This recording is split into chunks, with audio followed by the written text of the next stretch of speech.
하나님의 크신 은혜와 우리 주 예수 그리스도의 평강이 오늘 3부 예배에 참여한 대원의 모든 성도들과 가정 위에 함께 하시기를 주님의 이름으로 축원합니다.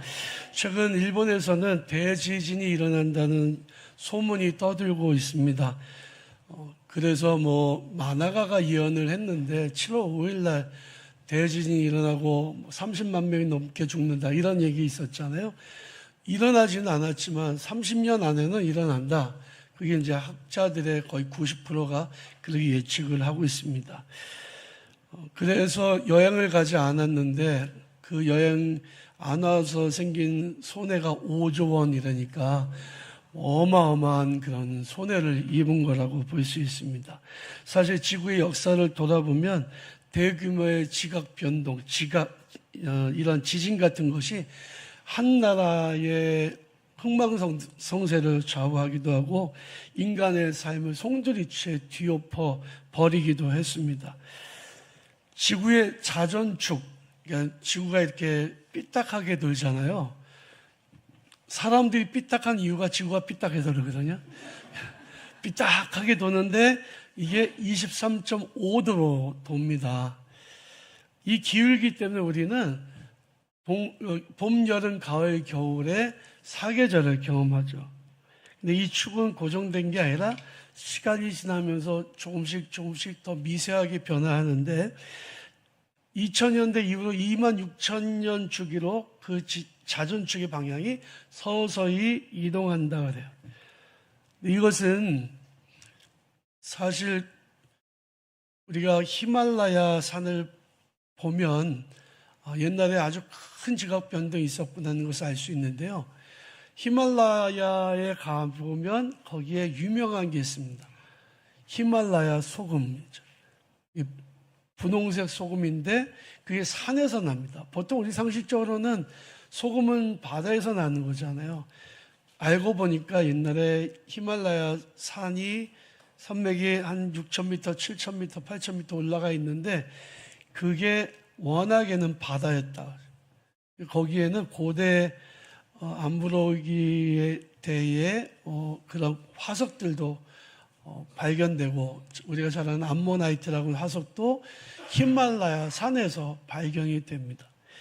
그러니까 과거에는 히말라야 산 꼭대기가 바다 깊은 곳이었다면 그럼 바다 깊은 곳은 옛날에 어땠을까요? 산이었다는 거죠. 그만큼 큰 지각의 변동이 있었다라고 학자들은 과학적으로 증명해내고 있습니다. 그래서인지 지축이 크게 한번 흔들렸던 적이 있었던 것 같아요. 북극권의 시베리아에서는 맘머드의 시체가 지금 발견이 됩니다. 그래서 한순간에 급속 냉동이 된 맘모스의 사체를 지금도 발견한다고 하죠. 유럽에서는 과거에 그런 일이 있었어요. 빙하에서 발견된 맘모스의 살을 스테이크로 구워주는 그런 게 있었습니다. 뉴스 한번 볼까요? 영상 틀어주세요.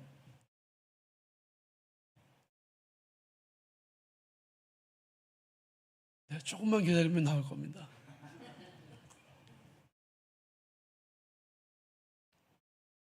그래서 5만 년 전 빙하기에 살았던 걸로 추정되는 아기 매머드 사체가 발견됐습니다. 얼어붙었던 땅이 녹으면서 주민들 눈에 띄게 된 건데요. 놀랍게도 모든 장기가 보존돼 있었습니다. 이정민 기자입니다. 연고진이 천을 걷어내자 코끼리를 닮은 사체 한 구가 모습을 드러냅니다. 약 5만 년 전 살았던 것으로 추정되는 아기 매머드입니다. 러시아 시베리아 동북부 지역에서 발견됐는데 긴 코가 달린 머리와 앞다리 등 상반신 대부분이 온전하고 모든 장기도 보존됐습니다.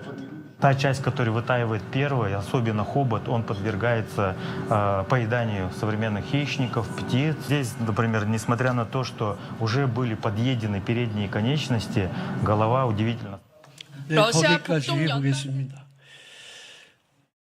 왜 갑자기 잘 놀던 매머드가 급속 냉동이 됐을까? 이것을 일부 과학자들은 지축의 변화에 의한, 그래서 갑작스럽게 열대지방이 아주 추운 그런 지역으로 바뀌는 현상이 있었다라고 본다고 합니다.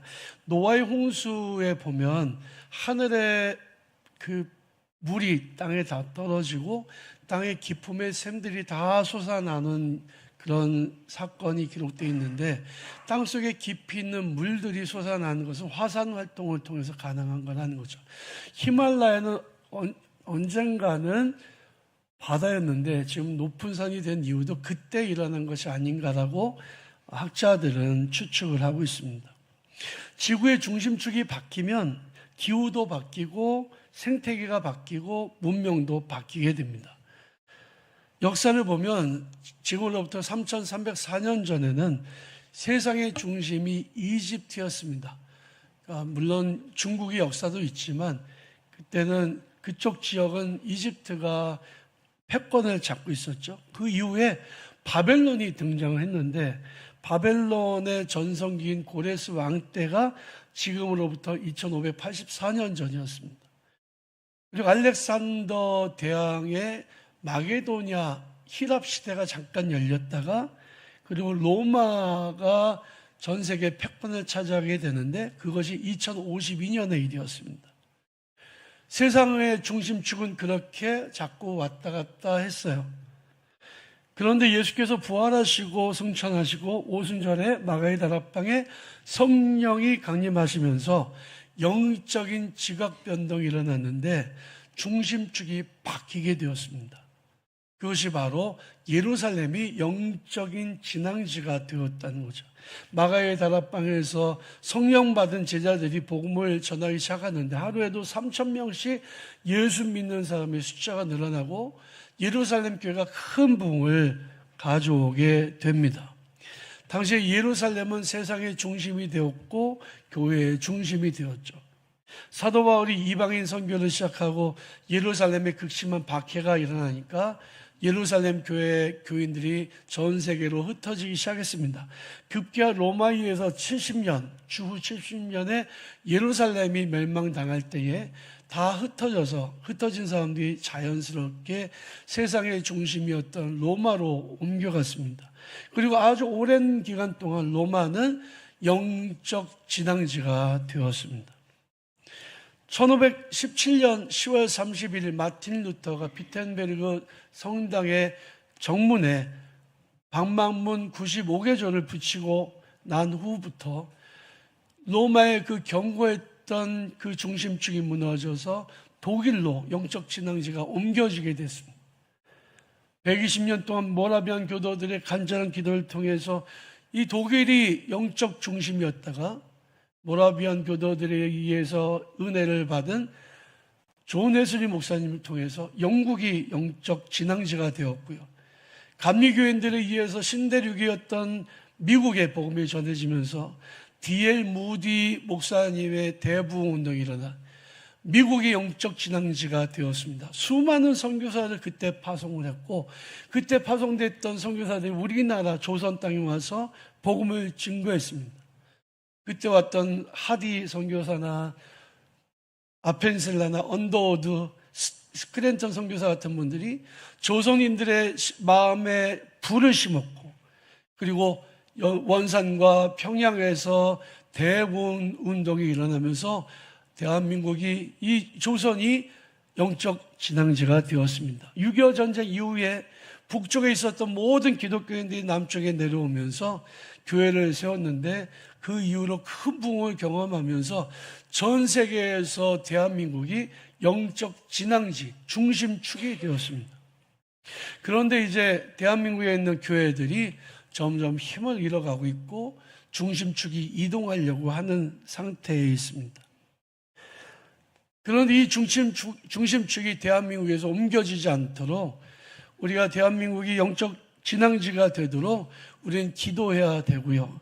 저는 바라기는 우리 교회가 그 성령의 역사하심으로 바로 그 중심축의 그 한가운데 있게 되기를 원합니다.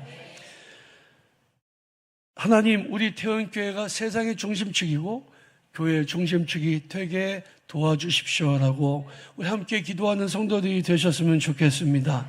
그렇다면 중심축이 되려면 어떻게 해야 되느냐? 첫 번째는 기도의 진동이 있어야 된다는 겁니다. 사도행전 4장 31절에 보면 빌기를 다음에 모인 곳이 진동하더니 라고 기록이 되어 있습니다. 그랬더니 모인 모든 사람들이 성령이 충만하여 다 복음을 증거했다고 기록되어 있죠. 빌립보에 가서 복음을 전하던 바울과 실라가 감옥에 갇혔지만 전심을 다해서 찬양하고 밤새도록 기도했더니 갑자기 큰 지진이 일어났습니다. 그리고 옥문이 열리고 바울과 실라의 이 팔과 발목에 채웠던 수갑 족쇄가 다 풀렸습니다. 기도가 진동을 일으키죠. 성령의 진동은 영적인 판을 흔들고 그리고 중심축을 옮기게 됩니다. 여러분, 어느 교회가 살아있는 교회입니까? 기도하는 교회가 살아있는 교회입니다. 어느 교회에 성령의 역사가 나타납니까? 기도하는 교회에 성령의 역사하심이 나타나죠. 저는 요즘에 우리 교회 금요밤 기도회가 심상치 않아요. 얼마나 기도가 뜨거운지 안 와보신 분들은 모르니까 한번 와보시면 좋겠고요. 오셔서 온 힘을 다해서 다 기도하시면 좋겠습니다. 우리 교회가 정말 영적인 진앙지가 되도록, 그래서 시편 46편에 오늘 본 말씀 있는 것처럼 하나님이 그 성중에 계심에 성이 흔들리지 않을 것이다 라고 하는 말씀, 새벽에 하나님이 도우실 것이라는 이 말씀이 우리 교회 안에 이루어지게 되기를 바랍니다. 중심축은 흔들리지 않아요. 주변이 흔들리는 거죠. 기도는 세상을 흔들고 변화시킵니다. 우리 교회는 세상의 변화를 일으키는 교회요, 영적인 진앙지가 되기를 원합니다. 두 번째로 하나님이 함께 하시는 곳이 바로 중심축입니다. 사무엘하 5장 10절에 보니까 만군의 하나님 여호와께서 함께 계시니 다윗이 점점 강성하여 가더라 그랬습니다. 골리앗과 다윗의 전쟁은 말도 안 되는 전쟁이었지만 누가 이겼습니까? 다윗이 이겼습니다. 왜냐하면 하나님이 다윗과 함께 하셨기 때문입니다. 하나님이 함께 하시면 약한 자도 강해집니다. 작은 교회도 시대의 중심이 됩니다. 제가 감독 선거에 나와서 열심히 뛰고 다니는데 정말 태은교회를 모르는 교회 목사님들이 많더라고요. 장로님들도 태은교회 몰라요. 우리 교회 역사가 41년이나 됐지만 정말 조성 목사가 누군지 저는 안다고 생각했거든요. 많이 알려졌다고 생각했는데 모르는 사람들이 많더라고요. 그러면서 요즘에 이렇게 우리 교회가 점점 알려지게 됐는데, 언론을 통해서도 특별히 이제 우리 교회 기사가 나오면 제가 감독 나왔던 이유 때문에 신문 기사를 더 많이 보더라고요. 조회수가 나오잖아요. 많이 보더라고요. 그러면서 점점 알아나가고 있어요. 우리 교회는 정말 이렇게 알려지는 것만 중요한 게 아니라요, 진짜 하나님이 역사하시고 살아계시는 교회라고 하는 증거가 나타나야 됩니다. 작은 교회 보고, 우리가 작은 교회는 사실 아닙니다. 한 중간쯤 되는 교회. 서울 연회 안에서 위치가 예배인원 200명이면 그러면 꽤 그래도 괜찮은 중형 교회라고 볼 수 있습니다. 그런데 교인들의 숫자보다도 건물보다 더 중요한 건 뭐냐면 하나님이 거기 계시냐요. 하나님이 우리와 함께 계시냐요. 베들레헴은 워낙에 변방의 작은 도시였습니다. 아무도 주목하지 않는 곳이었는데요, 선지자가 이렇게 예언하죠. 베들레헴아, 너는 결코 작지 않다. 왜? 이스라엘을 다스릴 이가 거기서 나올 것이라는 예언을 했어요. 예수께서 탄생하시고 동방의 박사들이 찾아오고 헤롯이 막 난리치면서 막 찾는, 메시아를 찾는 장소가 어디였습니까? 베들레헴이었습니다. 예수께서 태어나셨기 때문에 세상의 중심이 된 거죠. 나사렛은 정말 작은 동네죠. 성지순례를 가봐도 예루살렘 같은 큰 도시에 비교해서 이 나사렛은 비교할 수 없을 정도로 아주 작은 동네입니다. 거기는 지금도 팔레스타인 사람들이 살아요. 유대인의 속담에 나사렛에서 무슨 선한 것이 나겠느냐라고 하는 속담이 있을 정도로 나사렛은 그냥 무시당하는 동네였습니다. 그런데 예수께서 이집트로 피신 가셨다가 돌아오셔서 어린 시절 거기서 사시고 공생애까지 사시니까 나사렛이 굉장히 중요한 도시가 됐다. 우리 예수님의 이름을 부를 때 뭐라고 부릅니까? 나사렛 예수. 예수님을 수식하는 아주 중요한 그런 이름이 된 것입니다. 면목동은 별명이 있잖아요. 면목 없는 동네. 과거에는 비가 오면 다 잠겨서 장화 신고 다녀야 돼요. 제가 깜짝 놀란 게 요 한마음교회 앞쪽에 있는 그 개천 거기에는 옛날에 뗏목 배가 있어서 그거 학교 가려면 그거 타고 다녔다는 얘기도 들었습니다.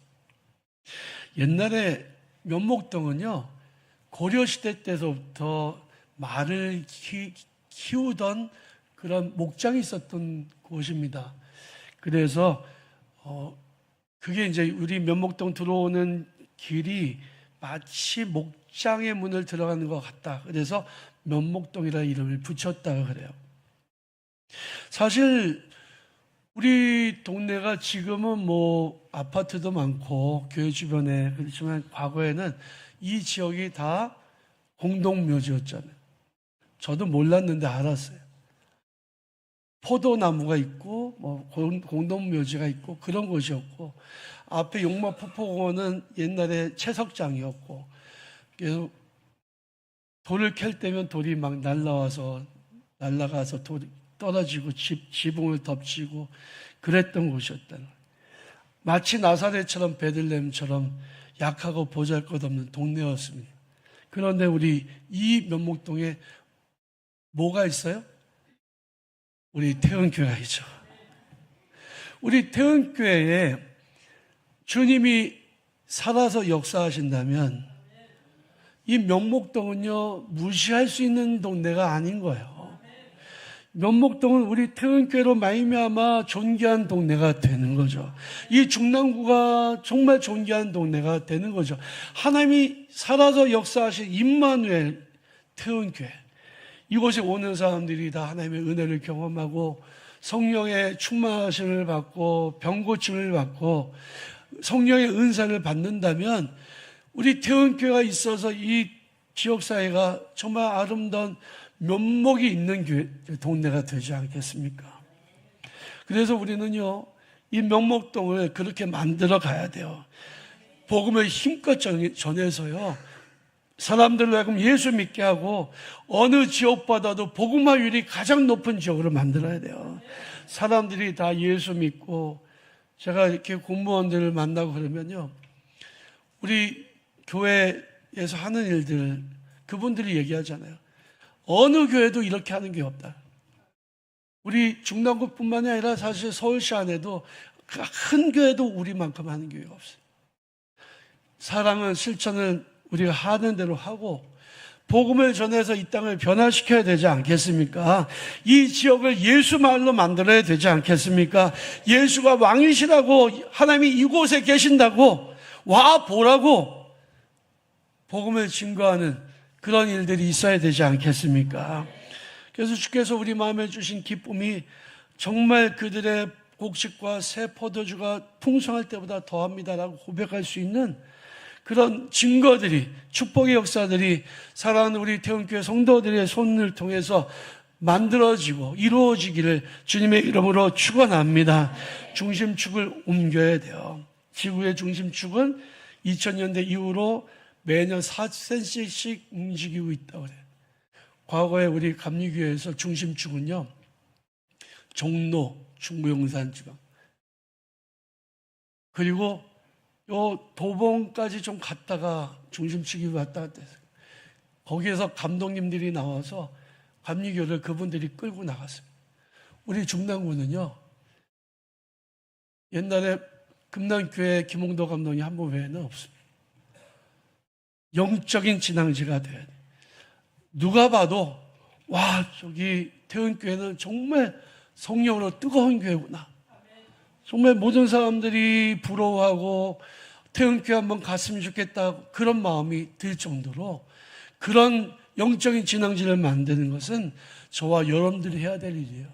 정말 뜨겁게 기도하고 정말 열심으로 복음을 전해서 주님께서 우리와 함께 하시고 증거가 나타나 세상을 변화시킨 하나님의 귀한 능력이 되는 복된 성도들 다 되시기를 주님의 이름으로 축원합니다.